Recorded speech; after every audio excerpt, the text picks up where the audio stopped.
자, 우리 서로 인사합시다.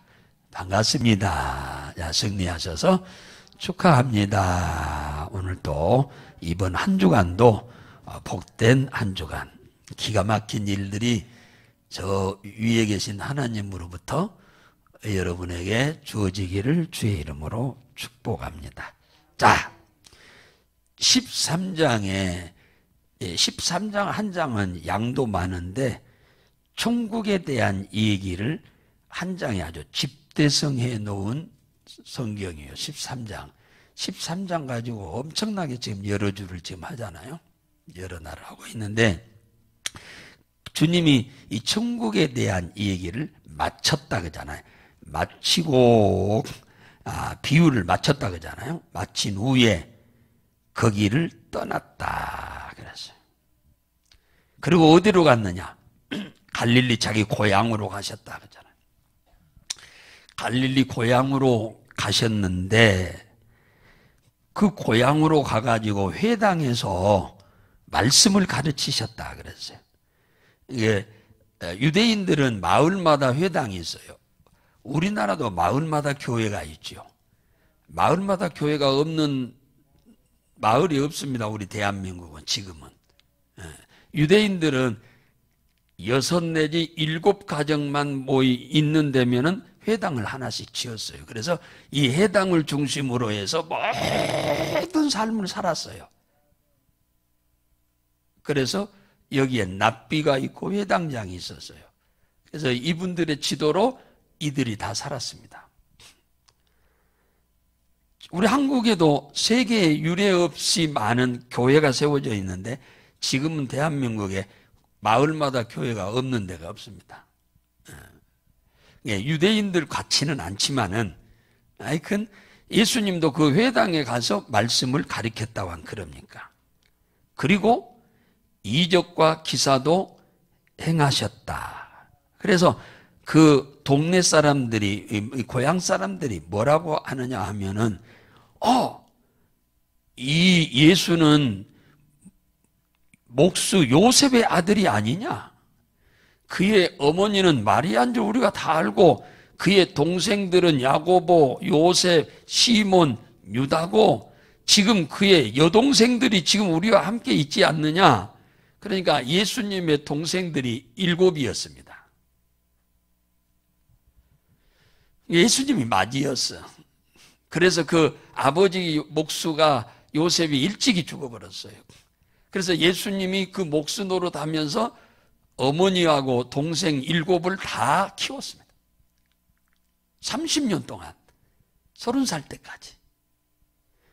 그 목수였는 줄 우리가 다 아는데 그리고 배운 것도 없고 가진 것도 없고 그런데 이 예수에게서 갑자기 회당에서 가르치는데 이건 제사장들이나 뭐 서기관들이나 아니면 납비들이 가르치는 것하고는 전혀 다른 거예요.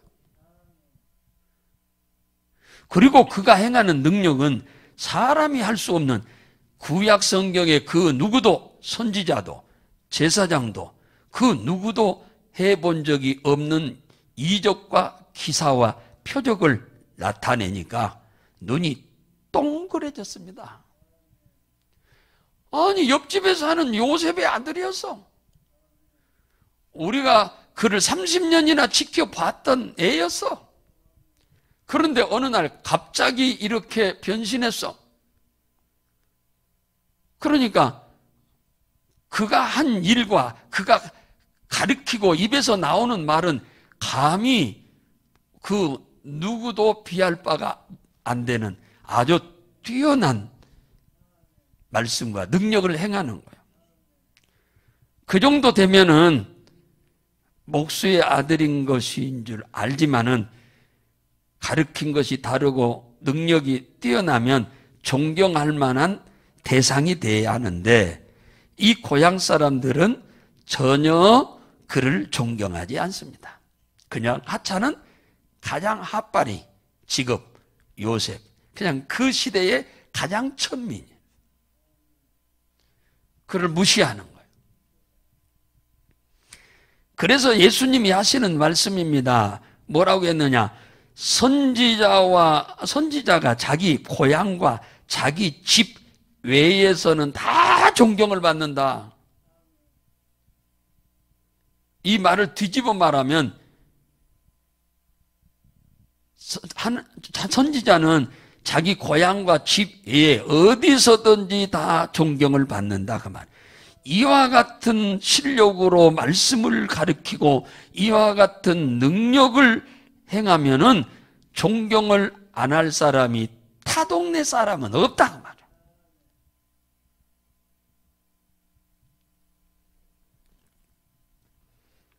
그러면서 제가 오늘 말씀을 드리고자 하는 요지는 58절입니다. 저희가 믿지 않음을 인하여 거기서 많은 능력을 행치 아니하시니라. 이게 핵심이에요. 목수 요셉의 아들로만 인정하려고 하지 메시아 그리스도로 인정을 하려고 하는 사람이 극소수였다.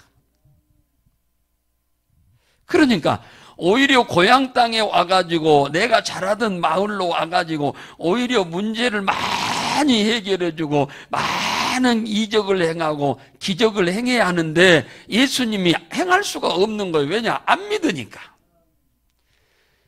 그리스도로 안 믿어주고 메시아로 안 믿어주니까. 안 믿은 사람들에게는 주님은 일을 못하는 거예요. 하나님이 능력이 없어서 일을 못하는 게 아니라 믿음을 갖고 있지 않는 사람들 때문에 주님은 일을 못하는 거예요. 그러니까 하나님은 우리 인간과 거래를 할 때에 단지 딱 하나, 믿음 하나 보고 거래를 합니다. 그 사람의 실력이나 그 사람의 외모나 그 사람의 배경이나 가문이나 그런 건 절대로 안 봅니다. 단 하나 믿음을 보는 거예요. 예수가 메시아요, 그리스도요, 구원자요, 하나님이라고 하는 사실을 믿는 자는 누구든지 주님은 그들을 상대하고 도와줍니다. 믿기만 하면 안 되고 믿고 자기를 찾아와서 도움을 청하는 자야. 그때 당시에는 예수님이 살아계시니까 찾아가야 돼. 지금은 하나님 앞에 나와, 그때는 회당이지만 지금은 교회에 나와서 하나님 앞에 엎드려 기도하는 거예요.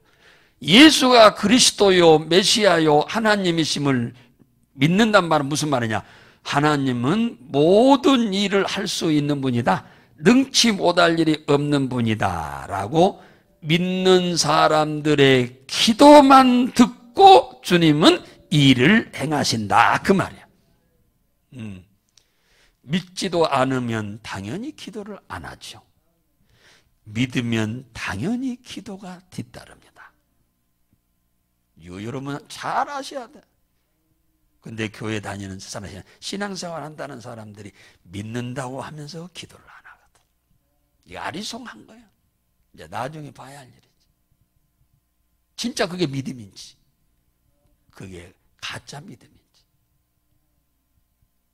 그건 이제 주님 앞에 서야. 내가 할 수 없는 일, 앞으로 미지의 일을 내가 할 수 없는데 하나님께 기도하면 다 해준다고 믿는다면 누가 기도를 안 하겠어? 안 그래요? 기도라고 하는 건 이 자리에 안 나온다고 해서 기도를 안 하는 수, 집에서도 할 수 있어요. 사무실에도 할 수 있어요.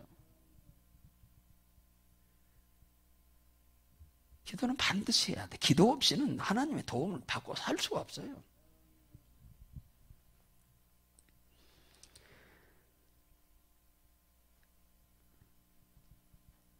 주님은 사람과 거래를 할 때 반드시 믿음만 보시오. 믿음, 니꼬로 기도. 그러니까 하나님을 이 땅에 육신을 입고 오신 예수로 믿는 사람이면 그분에게 도움을 청하게 돼 있어. 미래 계획하는 일을 소원을 갖고 기도하게 돼 있고 당면한 문제를 해결하기 위해 기도하게 돼 있다고 말이야. 마태복음 8장에 보면은 노마의 백부장 얘기가 나오는데 갑자기 그 하인이 중풍병에 걸려 쓰러지자 그가 예수님께 찾아와 가지고 이 중풍병을 고쳐달라고 그러니까 그러면 가자 그러니까 예수님이 가자고 그러니까 아닙니다. 우리 집 멀고 먼 우리 집까지 오지 마시고 이 자리에서 그저 말씀을 가지고 세상을 창조하신 분인데 뭐 우리 집까지 오십니까? 이 자리에서 그냥 말만 하세요. 그러니까 예수님이 감탄을 하셨어. 이스라엘 땅에서 이런 사람은 유대인 중에서는 내가 한 번도 본 적이 없다. 이 사람은 이방인이다. 이방인이 어떻게 유대인보다 더 뛰어나다 그 말이에요. 그의 믿음이. 그러면서 하시는 말씀이 가라. 네 믿은 대로 될지어다. 그래서 네가 믿은 대로 네가 내가 말하면 그대로 될 걸 믿으니 내가 네 하인아 나하라 해줬어요. 그랬더니 그 시로 나서버렸어. 마태복음 9장 27절에서 31절에 보면 예수님이 지나가시는데 제자들하고 두 소경이 길거리에 숨어 있다가 선생님 우리를 불쌍히 여겨주세요 하고 부르짖으니까 예수님이 뭐라고 하느냐. 내가 능히 너희들의 눈을 보게 할 줄로 믿느냐. 이들은 태어날 때부터 소경이었어. 태어날 때부터 소경인데 얼마나 믿음이 좋던지 중간에 소경이 된 사람이 우리 인간적으로 생각할 때 우리는 의사가 아니죠. 의사가 아닌 우리들이 생각할 때 중간에 소경이 된 사람이 낫기가 쉽겠소? 날 때부터 소경인 사람이 낫기가 쉽겠소? 그렇죠. 우리 의학을 상식을 갖고 있는 우리들로 보너서는 중간에 소경됐다 뭡니까? 나을 수 있는 확률이 더 빠르다고 볼 수 있어요. 그런데 이들은 무슨 믿음을 가졌느냐? 내가 태어날 때부터 소경인데도 예수님은 내 소경의 눈을 뜨게 할 줄로 믿은 거요. 이걸 뭐 근거로 되라고 하면 뭘로 될 수가 없어. 내가 그것이 믿어지는 걸. 그걸 어떻게 뭘 보이냐 그러면 보일 수가 없어. 이것은 이 믿음은 내 마음으로 믿는 것이기 때문에. 예, 마음으로 믿는 것이기 때문에. 아까 백부장은 다른 사람은 다 집에 와서 환자에게 안수해서 낫게 해달라고 전부 다 그러는데 백부장은 말로 해달라 말만 해도 낫겠다고 하는 믿음이잖아요. 근데 말로 해도 낫은 거예요.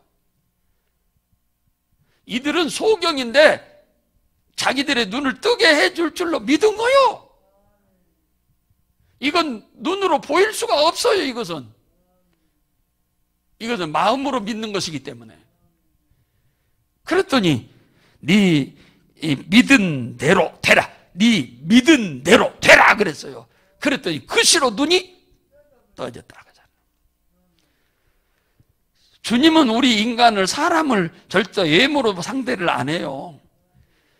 주님을 메시아 그리스도로 인정하고 그분이 내 문제를 내 소원을 해결하고 이룰 줄로 믿고 기도하기만 하면 누구든지 주님은 사람을 구별하지 않아요. 이 믿음만 가지면 호랑이가 그 믿음 가지고 와도 호랑이를 사람으로 만들어 줄 거예요. 예를 들자면 호랑이가 그 믿음을 못 가지니까 그렇지.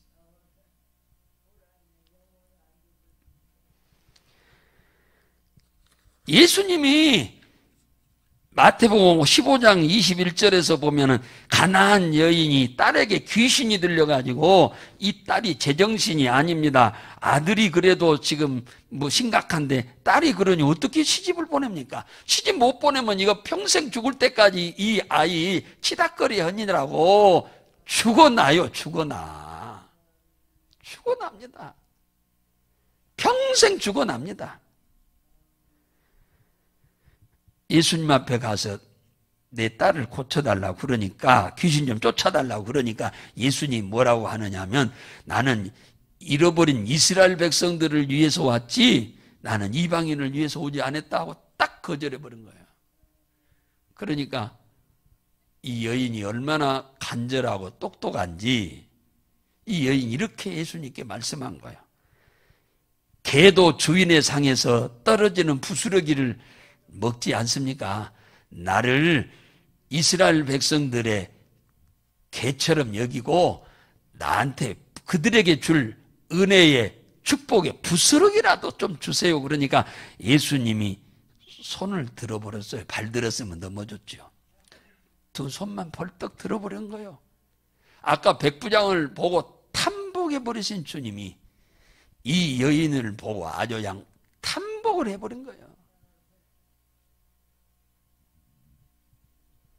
얼마나 간절했으면 부스러기라도, 개도 주인의 상에서 떨어지는 부스러기를 먹는데 나에게도 그런 부스러기 은혜, 이스라엘 백성들에게 줄 부스러기라도 나한테 달라고 하는 그 여인의 간절함에 주님이 아주 그냥 감탄해버렸어요. 여자야, 내 믿음이 크도다. 네 소원대로 되리라. 그리고는 집으로 뛰어가서 보니까 다 나서 있는 거예요. 딸이. 언제쯤 이렇게 됐냐 물어보니까 얼마쯤 됐다고 해서, 그러니까 예수님이 그 말씀하시고 자기 집에까지 온 시간을 계산하니까 그 시간이 맞는 거예요.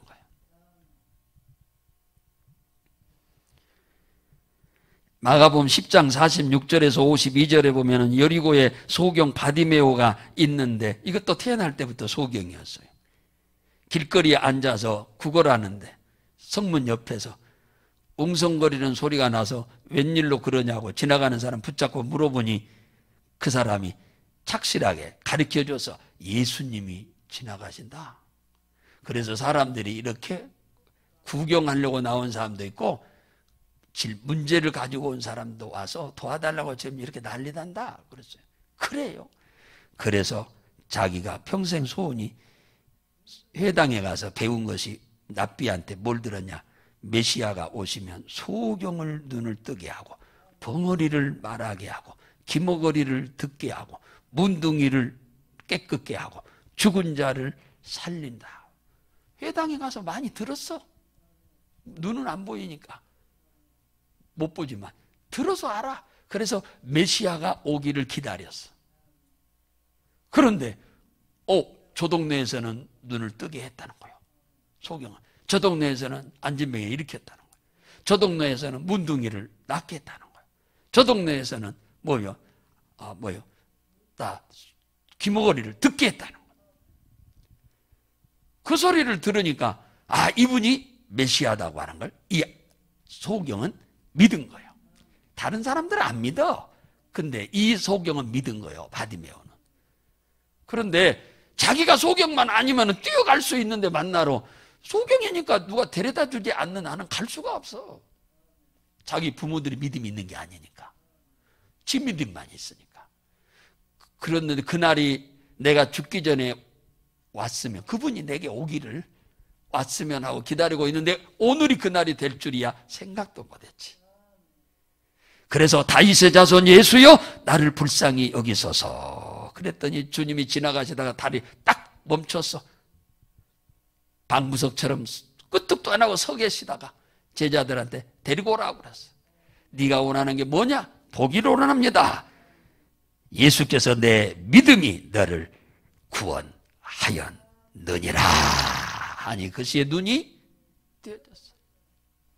여러분, 이 새벽에 제가 이렇게 좀 길게 얘기하는 것 같은데 중요한 것은 새벽에 나와서 기도할 정도로 여러분이 간절한 마음과 믿음이 있다면 여러분들 앞에 있는 태산이 안 무너질 수가 없어요. 다른 사람은 몰라도 여러분 앞에 있는 태산은 다 무너질 수밖에 없어. 그래서 제가 이렇게 말씀을 드리는 거예요. 여러분의 믿음 같은 믿음을 가지고 와서 기도하면 어떤 태산도 여러분 앞에서 다 무너져서 평지될 수밖에 없어. 다른 거 하나님 안 봅니다. 여러분 지식도 돈도 안 봐. 하나님은 단지 믿음 하나와 기도, 믿음으로 하는 기도를 보는 거예요. 그러니 여러분들에게는 얼마나 앞으로 미래가 밝은지 모릅니다. 여러분 앞에는 제가 예언하거니와 여러분 앞에는 밝을 수밖에 없어. 좋은 일이 올 수밖에 없어요. 주님이 일할 수밖에 없으니까. 그런 믿음만큼만 일하신다는 걸 여러분이 기억하세요. 믿음만큼만. 그러니까 옛날에요, 지금 세계적인 부자들은 과거의 부자들의 자손들이 아닙니다. 가난뱅이들의 자손들이 다 지금 세계적인 부자들이에요. 왜? 그들은 돈도 없고 아무것도 없으니까 의지할 건 하나님 말씀밖에 없는 거야. 그래서 말씀대로 약속대로 믿고 기도로 하나님 도와주세요 도와주세요 하고 성실하게 살았더니 하나님이 그들을 세계적인 부자로 만들어 놓은 거예요. 여러분 중에도, 여러분 자손 중에도 그런 사람이 나오기를 바라고 그리 될 줄로 믿습니다.